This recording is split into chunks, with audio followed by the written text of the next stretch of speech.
Good morning to all of you बच्चों। आज ई class में 10th ए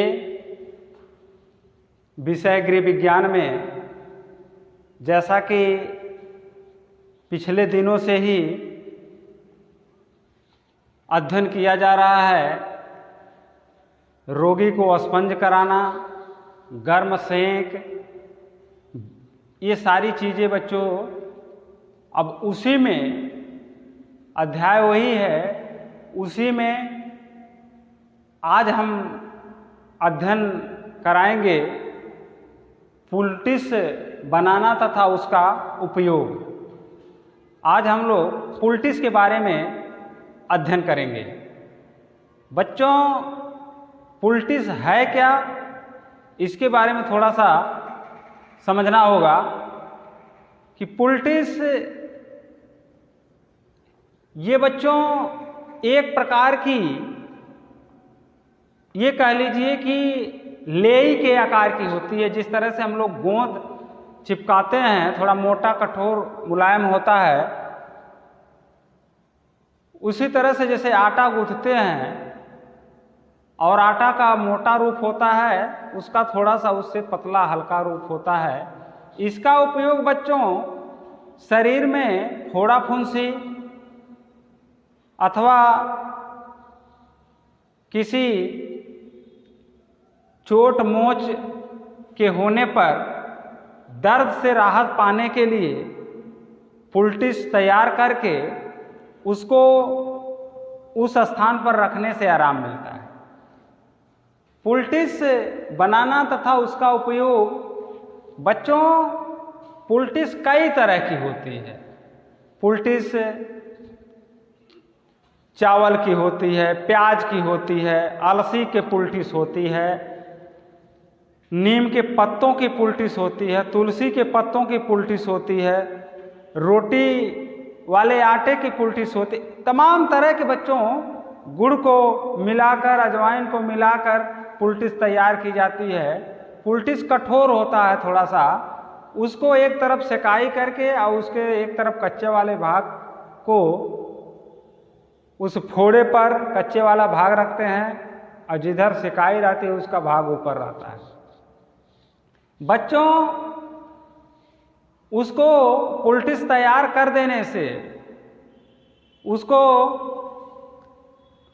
मोच वाले भाग पर या दर्द वाले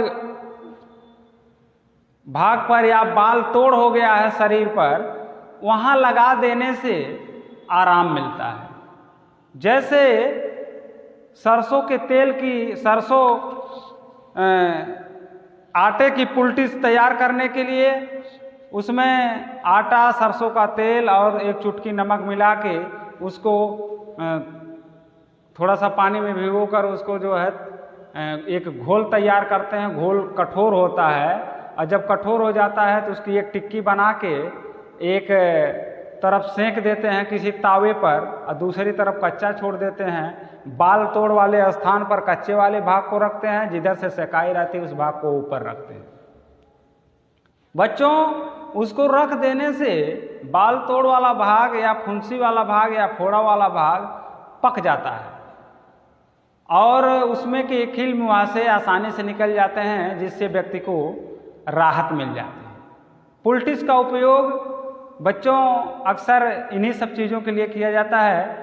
शरीर में यदि मोच है, यदि सूजन है, तो उस पर भी अलसी की तुलसी, अलसी की पुलटिस तैयार करके, प्याज की पुलटिस तैयार करके, ये सारी चीज़ें लगा देने से उस स्थान पर नीले काले नहीं पड़ते हैं और उसके दर्द में आराम मिलता है, दर्द नहीं होती है। बच्चों, इस तरह से पुलटिस के कई भाग होते हैं, कई तरह से इसको तैयार किया जाता है, कई चीज़ों से पुलटिस तैयार की जाती है। अब बात आती है कि पुलटिस बांधते समय क्या सावधानियां रखनी चाहिए, रखी जाने वाली सावधानियां, इसका उपयोग करना चाहिए। बच्चों, क्या सावधानियां रखनी है? ऐसा नहीं कि गर्मा गर्म पुलटिस तैयार कर दिया है, व्यक्ति के फोड़े वाले भाग पर या बाल तोड़ वाले भाग पर या मोच वाले भाग पर रख दिया, उछनछना के बेचारा खुदे खड़ा हो जाए। तो ऐसा नहीं करना चाहिए। सावधानियां क्या रखनी है बच्चों, इसमें निम्नलिखित प्रकार की कुछ सावधानियां हैं जिसको रखना जरूरी है। जैसे सभी प्रकार की पुलटिस एक ही विधि से ही बांधी जानी चाहिए या बांधी जाती है। पुलटिस न बहुत पतली हो और न ही बहुत गाढ़ी हो या सख्त हो, न बहुत पतली हो न बहुत कठोर हो, यह एक नॉर्मल कैटेगरी की होनी चाहिए। पुलटिस की गद्दी इतनी बड़ी होनी चाहिए जो घाव के चारों ओर और सूजन वाले भाग पर पूरी तरह से लग जाए। इतनी बड़ी होनी चाहिए कि घाव वाले भाग पर और सूजन वाले भाग पर या चोट वाले भाग पर या मोच वाले भाग को पूरा कवर कर ले, इतनी बड़ी होनी चाहिए। इसका ध्यान देना चाहिए। उसके बाद पुलटिस को बहुत शीघ्रता से बांधना चाहिए, अन्यथा यह बहुत जल्दी ठंडी हो जाती है। तो ठंडी होने से उस भाग पर थोड़ा आराम कम मिलता है। गर्म रहने से उस भाग को चोट मोच और फोड़े वाले भाग पे आराम मिलता है। बच्चों, पुलटिस की पीड़ित भाग पर रखने से पहले अपने उल्टी हथेली पर रखकर उसे देख लेना चाहिए कि पुलटिस कितना उसका टेम्परेचर है, कितनी गर्म है, बहुत गर्म तो नहीं है, इसका ध्यान देना चाहिए। पुलटिस पर पट्टी इस तरह बांधनी चाहिए कि पुलटिस अच्छी तरह से सधी रहे, गिरे न। दिन में चार घंटे पर पुलटिस बदल देनी चाहिए। नई पुलटिस बांधने से पहले फोड़े का पस साफ रुई से साफ कर देना चाहिए। नई पुलटिस बांधने से पहले फोड़े वाले भाग को अच्छी तरह से साफ करके ही नई पुलटिस उपयोग में लाना चाहिए, उस पर रख के बांधना चाहिए बच्चों। इस तरह से बच्चों ये पुलटिस बांधते समय तरह तरह की सावधानियां रखनी चाहिए और इस तरह से सावधानियां रखने से ही उस भाग पर लाभ मिलता है, उस भाग से लाभ मिलता है।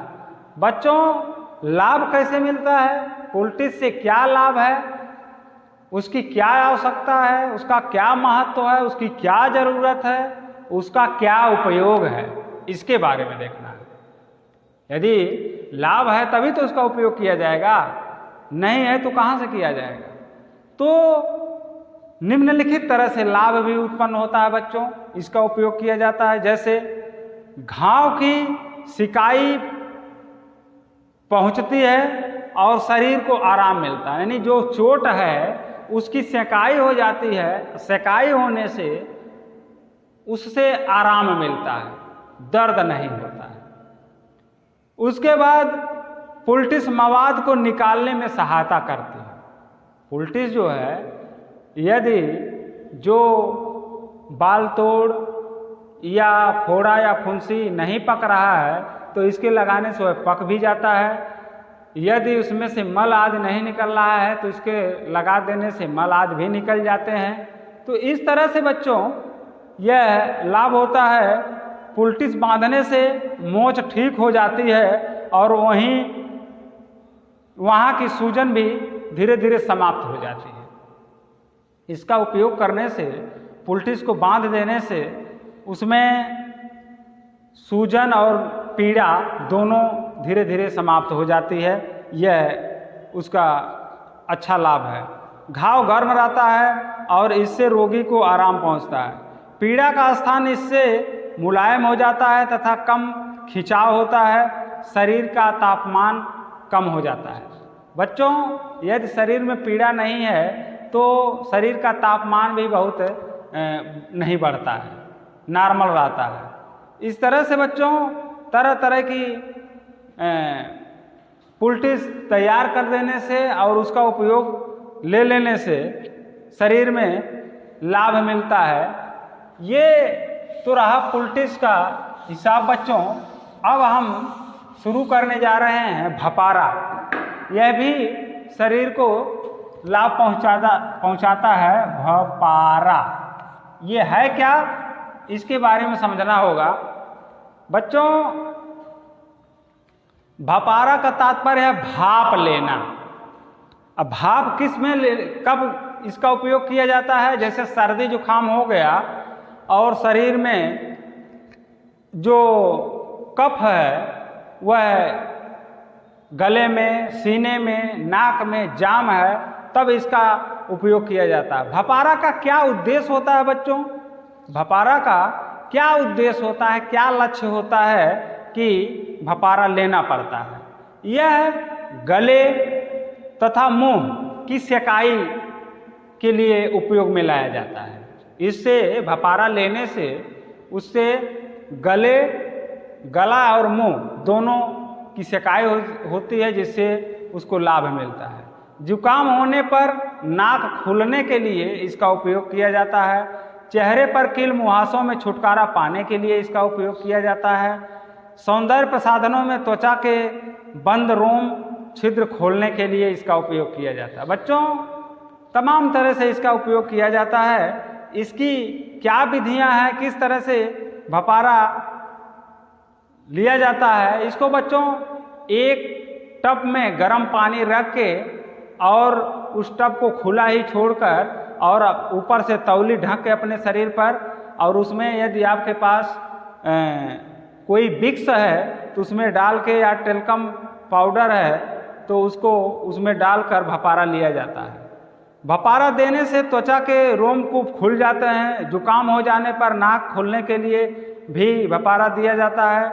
चेहरे पर त्वचा संबंधी कई रोग होने पर, कील मुहासे होने पर भी भपारा दिया जाता है। इससे बच्चों इसको एक चौड़े मुंह वाले बर्तन में गर्म पानी रख के उसमें चिलमली या विक्स ये डालने से वह ऊपर से तौली अपने शरीर पे पीछे से रख के और भपारा माने उसको बंद करके भपारा खींचते हैं। भाप जो है अपने अंदर अवशोषित करते हैं, खींचते हैं, जिससे लाभ मिलता है।